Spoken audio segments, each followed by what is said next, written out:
Hi everyone, Adam Steele from Hot Pole Studios here, and 36 hours ago, Stephen Slate, announced their new product, the virtual headphones, the VSX, and promised to change the mixing game forever. And I went a bit crazy and bought them, and here they are. So let's open them, let's do the most thorough review that we can on day one, shall we?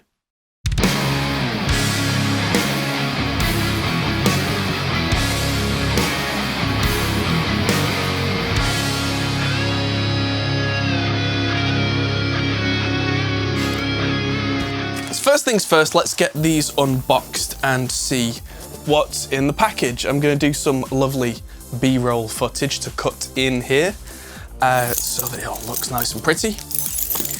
Let's get these open. So this is the Slate VSX. Nice shiny black box. This is the Founders Edition for those people who went crazy and bought them on day one. So there's a serial number on the headphones, there's a link to where to get the software, which is good. And there's a line on here, which I'm gonna have to break to get into the headphones.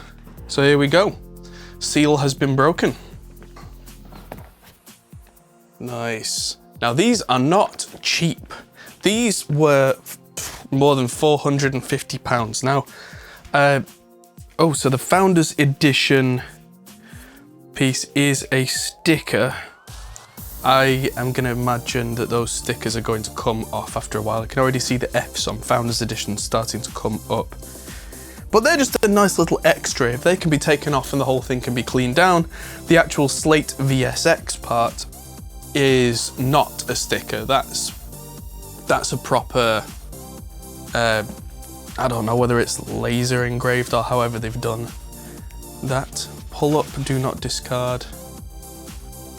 So there is a code. Oh, there's actually a code for the software on the inside of the headphones. Very, very cool. Let's just get these out quickly and see how they feel on the head. They seem a little smaller than I thought they would. I mean, not in a bad way, they're just not... I was expecting them to be oversized. So generally, in my experience, when headphones are overpriced, they tend to be oversized as well. These are not overpriced, but you know what I mean. Really expensive headphones tend to have this larger than life thing about them. So, left and right, let's see how they feel. It's that kind of fake leather pleather thing. Huh. They kind of didn't fit, and then they did. They just gently molded themselves to my ears, and the fit's quite tight. I can imagine that after a few hours, my ears are going to get sweaty. Hopefully that's not a big issue. I'm going to be comparing these now to my full 2.2 monitoring system from Adam Audio. I have a pair of studio spares and knockoffs of the Yamaha NS10s, which are close enough to the NS10s to prove the point. I have a pair of Sennheiser HD650s, which have literally been around the world with me. And I've got some cheap headphones as well, which I can use in the comparison. So I'm going to do the nice B-roll. I'm going to install the software for use with Reaper, as you can see behind me, and I'll report back momentarily.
Alright, just before I get on to actually using them, I've just installed the software and I've learned a few things which I want to share with you.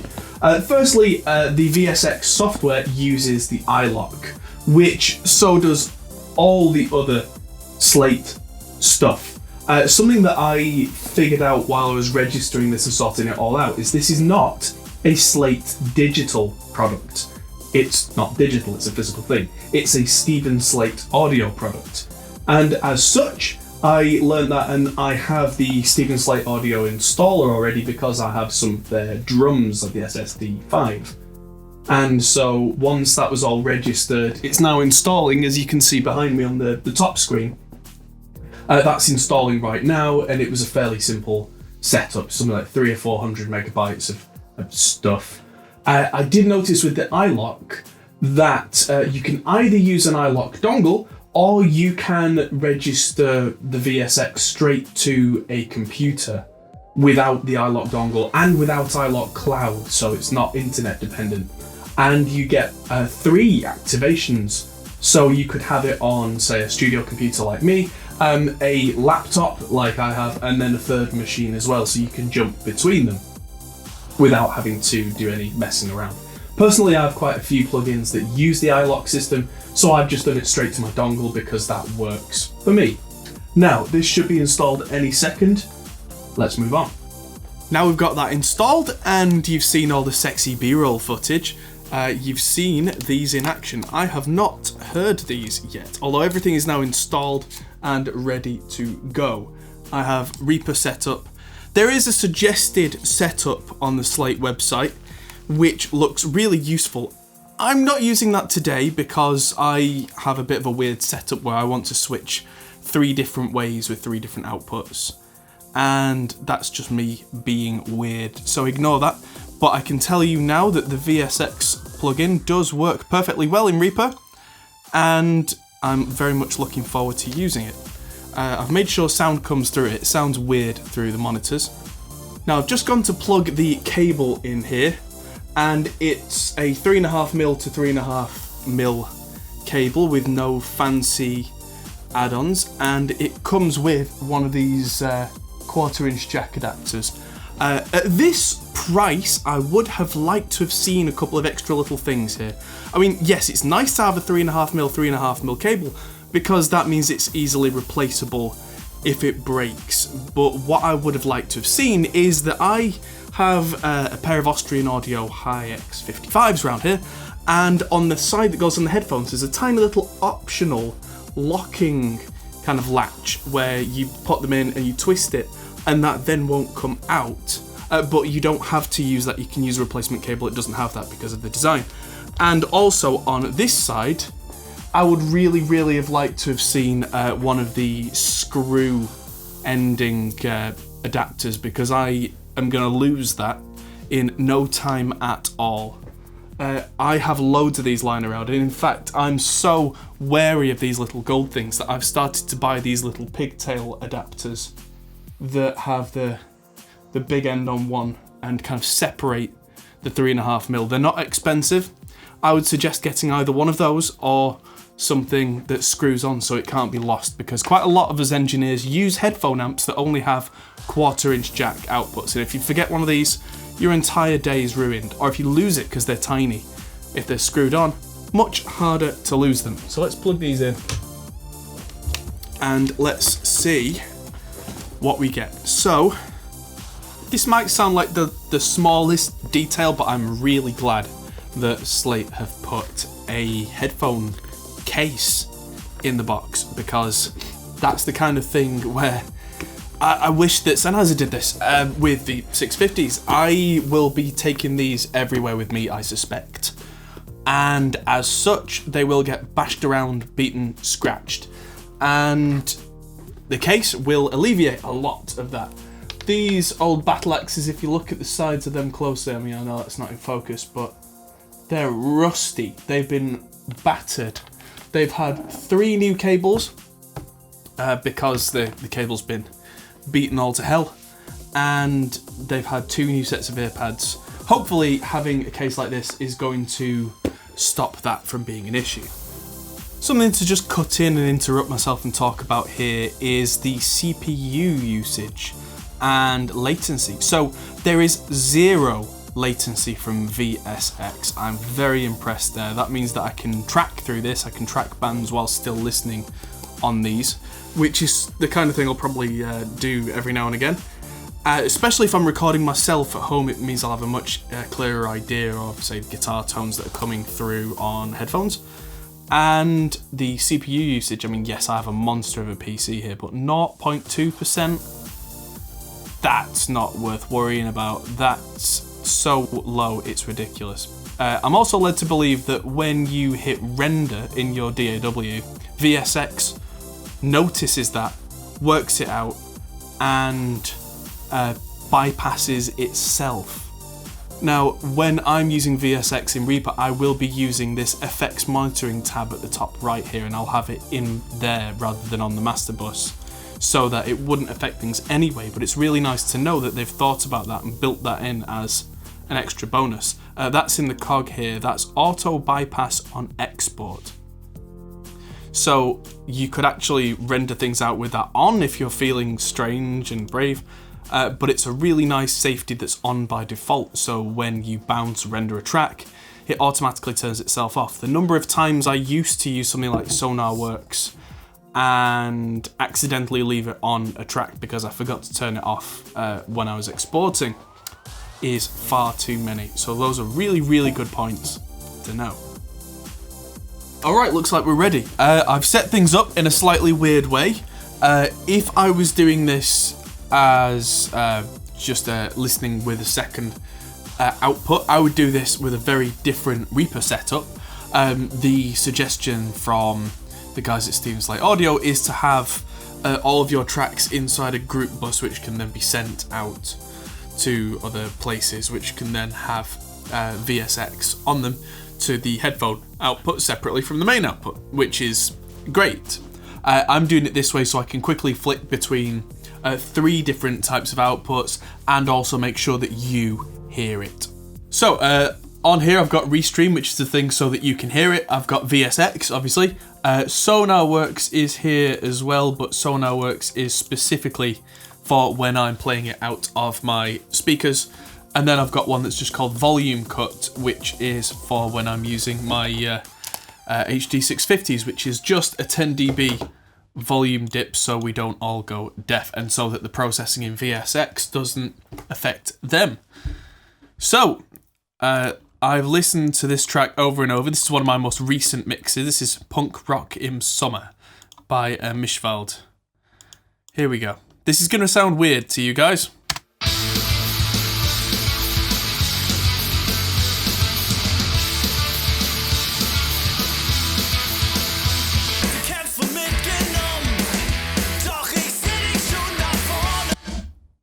Wow, after a quick volume balance there, they are surprisingly similar. Of course, arguably VSX sounds better than my system because those are proper, it looks like PMCs, I'm going to guess. Seriously high-end mid-range monitors there. Let's try going back and forth between these and the NS10s with subwoofer.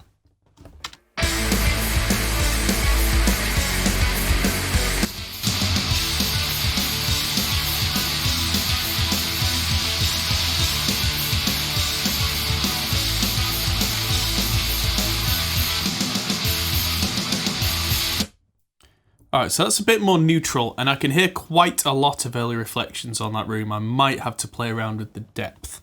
But I think the midfields in here might be one of my favourites, so I'm going to right-click on one of the favourites and save it to favourite number 1.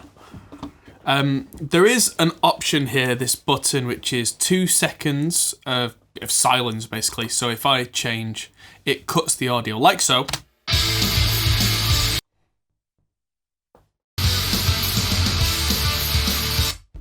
Which I think is good so that I'm not just constantly trying to reference between them, because that can throw you off, especially between rooms. Let's listen to Archon. It's really annoying in this video, so I'm going to turn it off for now. But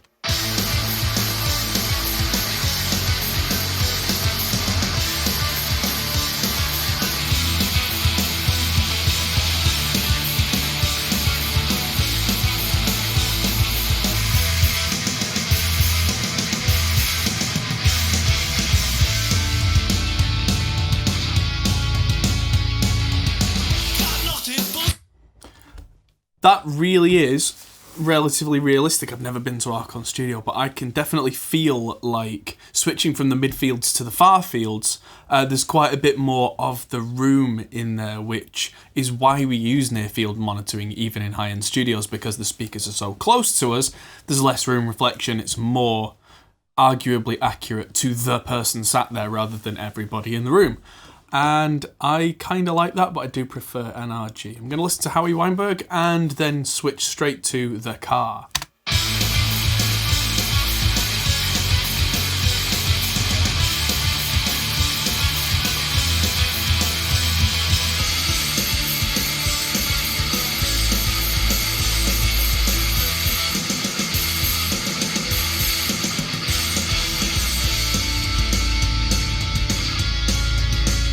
I have to say, I don't like either of those. Especially the Howie Weinberg. Sounds like there's some weird comb filtering going on. Hopefully that's just me and my perception though. Onward.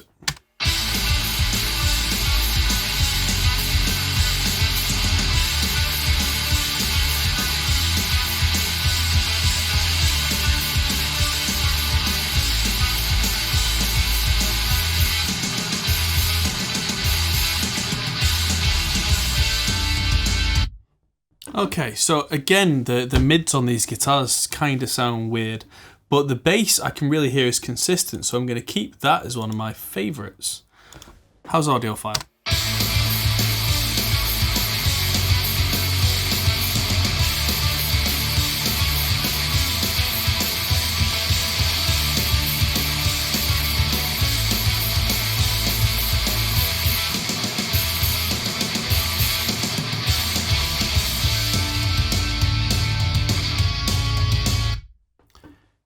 Yeah, same again, that this sounds kind of good, but there's something in the mids that's probably the guitars fighting each other in this mix.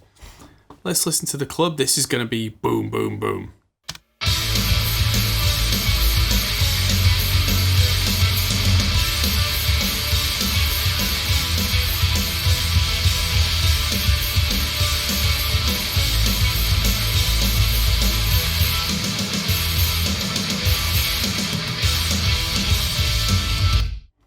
So I played around with that depth and I think it sounds better to me on full boombox.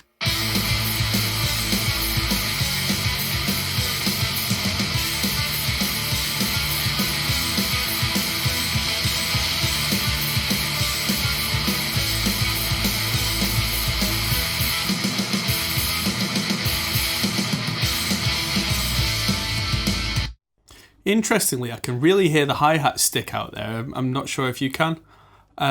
But that is something that the band gave me as mixed feedback for that. So it's interesting that I can hear that on that system. Now for some of the real tests. So let's go straight to linear headphones, see how these sound.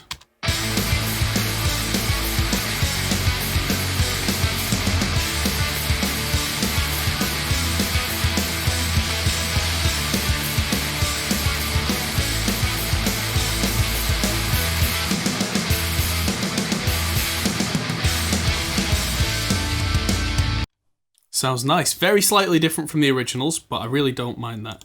Now, let's put these on 650s and compare them to these.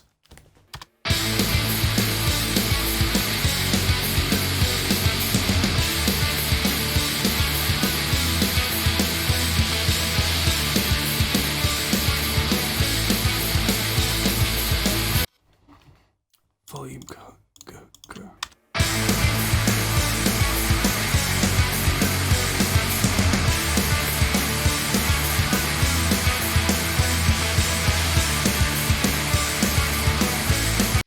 That's interesting. So the 650s do seem to have a little bit more oomph in the kick and a bit more of an extended high end, but the difference is subtle, and they do have that characteristic kind of gentle sub that the 650 has, which I always had to correct for with SonarWorks, which is why me using SonarWorks to basically turn the 650 into the linear, I'm probably going to mix on headphones quite a lot using the linear mode.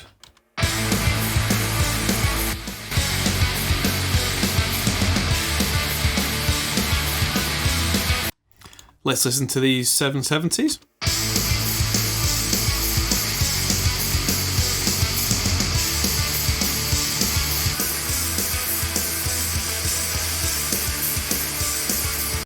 Wow.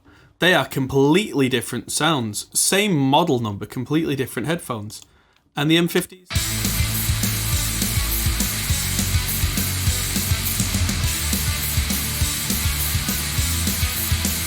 Good to reference on, but I knew there was a reason I never liked those headphones. Now, earpods, which I have a pair of.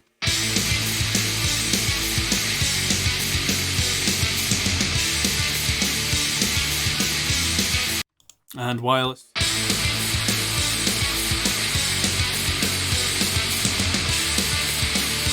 Oh, they're shredding my ears apart a little, but then I suppose they are supposed to.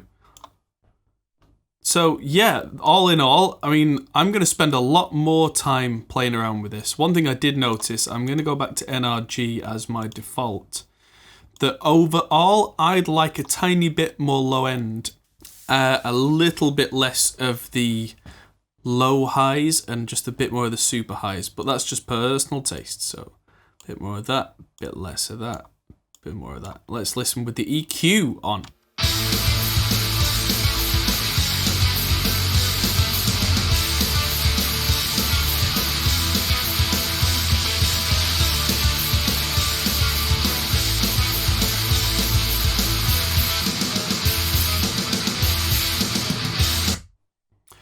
Yeah, so now I can definitely hear the early reflections on the room there a little bit. Every time I hit stop, you can probably hear the on the thing after I hit the spacebar. There's a tiny little like short reverb, which there should be. So that is really interesting, but I'm gonna have to spend more time with this. So yeah, let's check in 3 months. But it's a good first impression.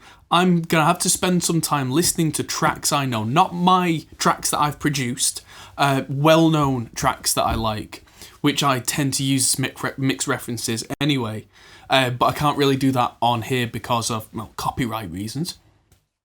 So that's something that has been suggested to me, and I will suggest on as well, is yeah, make sure that you get to know this system, because that's certainly what I'm going to do. Yeah. In the meantime, I mean, the comparison to the 650s seemed fairly close. Not perfect compared to my pair of 650s, but then I know there is some variation pair to pair. I've had 3 pairs of these and a pair of HD600s, and they've all got very subtly different EQ profiles. So they're definitely in that ballpark. But the reason I use 650s in the first place is they are some of the most neutral headphones up to this point that you could get. They weren't neutral, but they were some of the most neutral. And so then I was using SonarWorks to try and make them as linear as possible. Now, if these are designed to be practically linear and then there's a model to make them linear, I would imagine I'm going to use that quite a lot, because that's what I really want out of mixing on headphones. And like I said, I mix on headphones a lot for good reasons. Quite often I'm not in here. Anyway, I don't want to ramble, so on to the next section. So what's funny is now that I've listened to this mix on some of these different speakers, I'm now hearing the issues with the mix on my full range system. I'm suddenly very aware of those things, and I might now double and triple check that. It does say in the initial video that you're really supposed to watch from Slate that you shouldn't just go off and straight away make these new mix decisions. Sorry, Stephen, I'm going to go back and listen to some mixes and change some mixes, and it's not your fault. Don't let anyone blame you. I can now hear in this mix that the kick drum has kind of an upper low end problem, and the bass is inconsistent in the low end. And that means, and there's something weird going on with the guitars. That's the kind of information that I need to be able to very quickly then make an okay sounding mix sound like a really good sounding mix.